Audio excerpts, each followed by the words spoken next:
안녕하세요. 현수의 재테크입니다. 오늘은 코덱스 대만테크 고배당 다우존스라는 ETF에 대해서 이야기해 보려고 합니다. 이 상품은 많이들 친숙한 슈드의 투자 방식을 대만에 적용해서 만들어진 상품입니다. 커버드콜 같이 상방을 제한하는 방식이 아니라 기업에서 나오는 배당금만으로 고배당을 추구하는 상품인 것이 특장점입니다. 커버드콜은 이전에도 한번 이야기했지만 내려갈 때는 같이 내려가고 올라갈 때는 못 올라가서 결국 기초지수 대비 상승이 많이 제한적이고 결국 이런 부분은 원금을 떼서 배당해 주는 것 아닌가 하는 불만이 생길 수 있는 상품입니다. 여담이겠지만 내가 한 달에 필요한 배당금이 높은데 투자할 수 있는 금액이 제한적이라면 어쩔 수 없이 커버드콜을 고려해야 되겠지만 하더라도 포트폴리오의 일부만 하는 것이 좋겠습니다. 오늘은 코덱스 대만테크 고배당 다우존스 ETF에 대해 알아보고 특히 ISA 계좌에서 배당 원천 징수를 하는 것으로 바뀐 현재 상황에 이 상품에 투자하는 것이 왜 유리한지 한번 이야기해 보겠습니다. 상품에 대한 설명하기 전에 대만에 대해서 먼저 이야기를 해야 되겠습니다. 대만은 배당을 많이 주는 것으로 유명한 나라입니다. 한국의 배당 성향은 26%로 대만의 절반 수준이라는 기사가 있죠. 대만은 27년 전인 1998년 배당소득 이중과세를 완화하는 임퓨테이션이라는 제도를 도입했는데요. 기업이 납부한 법인세의 일부를 주주의 배당소득세에서 공제해주는 제도라고 하네요. 주주는 세금을 환급받을 수 있으니 배당주에 투자하고 싶어 합니다. 또한 기업이 배당하지 않고 회사에 쌓아놓는 유보금에 대해서도 10% 정도 추가 과세를 해서 유보금으로 쌓지 말고 배당하라는 유보이익 과세 제도도 있습니다. 결국 대만은 최근 5년 평균 배당 성향 55.3%로 26%인 한국의 2배 수준이고 주요 신흥국 중에서도 가장 높은 수준입니다.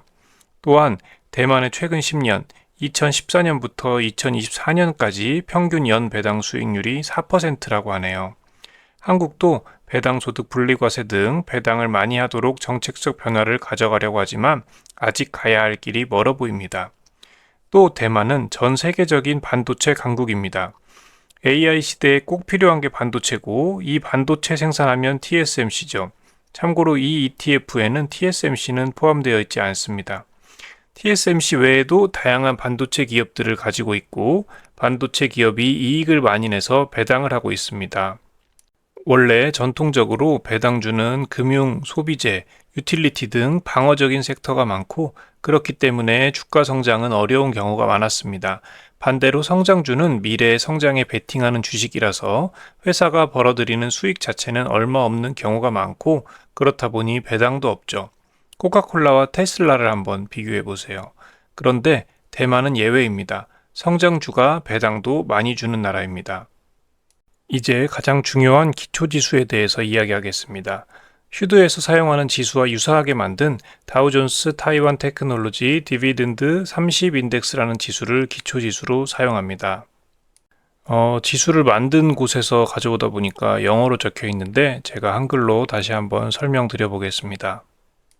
일단 유니버스는 타이완 BMI 지수의 정보기술 및 통신 서비스 섹터에 속하는 주식 중에 규모와 유동성 기준을 충족하고 5년 연속 배당금을 지급한 종목입니다. 그래서 잉여 현금 흐름이 플러스 그리고 ROE가 플러스 5년 배당 성장률이 플러스라는 세 가지 조건 중에 두 가지 이상을 통과하는 종목을 선정하고 그 중에서 연간 배당 수익률이 높은 순으로 30개 종목을 선택합니다. 비중은 시가총액에 따라서 조절하고 각 종목의 최대 비중은 10%를 한도로 하고 있습니다. 1년에 2번, 매년 4월과 10월에 조정하네요. 그러니까 조금 쉽고 간단하게 얘기해보면 정보기술, 통신서비스에 속하는 그러니까 IT 주식 중에서 규모도 있고 거래량도 충분하면서 5년 연속 배당금을 지급한 종목을 싹 모읍니다. 그 중에 현금 흐름이 있고 돈도 벌고 5년 동안 배당을 계속 성장시켜온 종목만 추려서 그 중에서 배당 수익률이 높은 순으로 30개를 고른다는 거죠.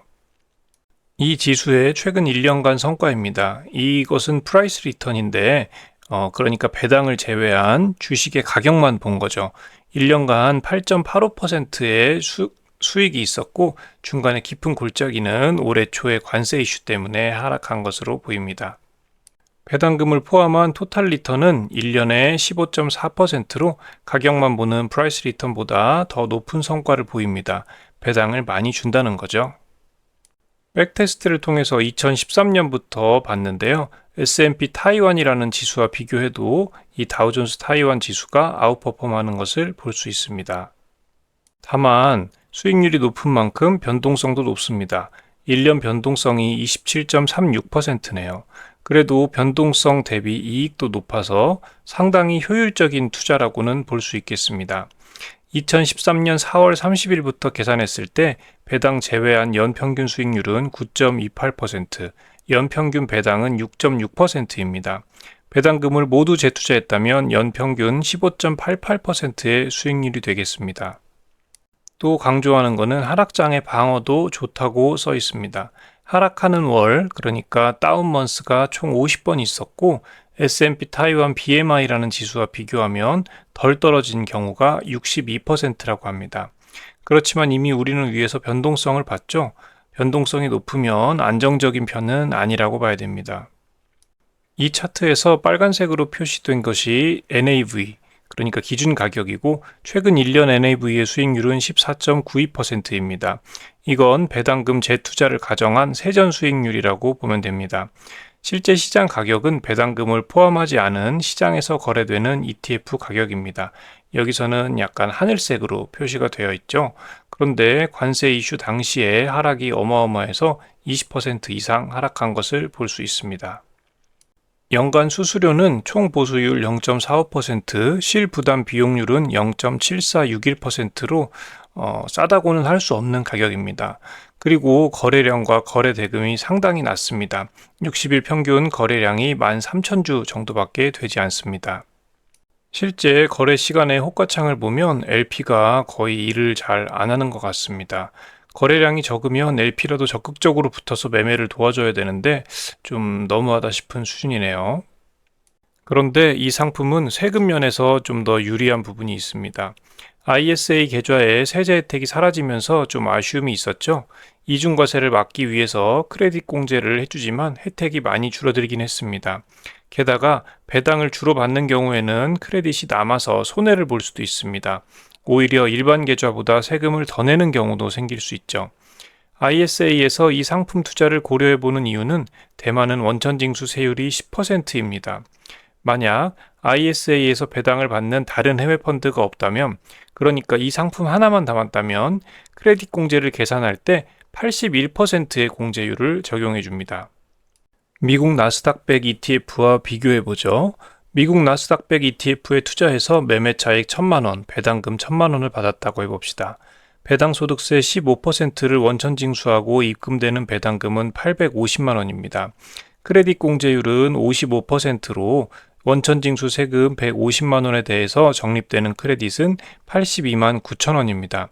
전체 수익은 1,850만 원이 되고 여기서 비과세 200만 원을 제외하면 1,650만 원이 되는데 여기서 9% 분리과세를 적용하면 세금은 148만 5천 원이고 여기서 적립되어 있던 크레딧 82만 9천 원을 빼고 세금을 내면 됩니다. 최종 세금은 65만 6천 원에다가 지방세 10%를 더한 72만 1천 원이 됩니다. 미국에 미리 낸 150만 원을 포함하면 내가 낸 세금은 222만 1천 원이 되는 거죠. 이제 대만 ETF에서 매매 차익 1,000만 원, 배당금 1,000만 원을 받았을 때를 계산해 보겠습니다.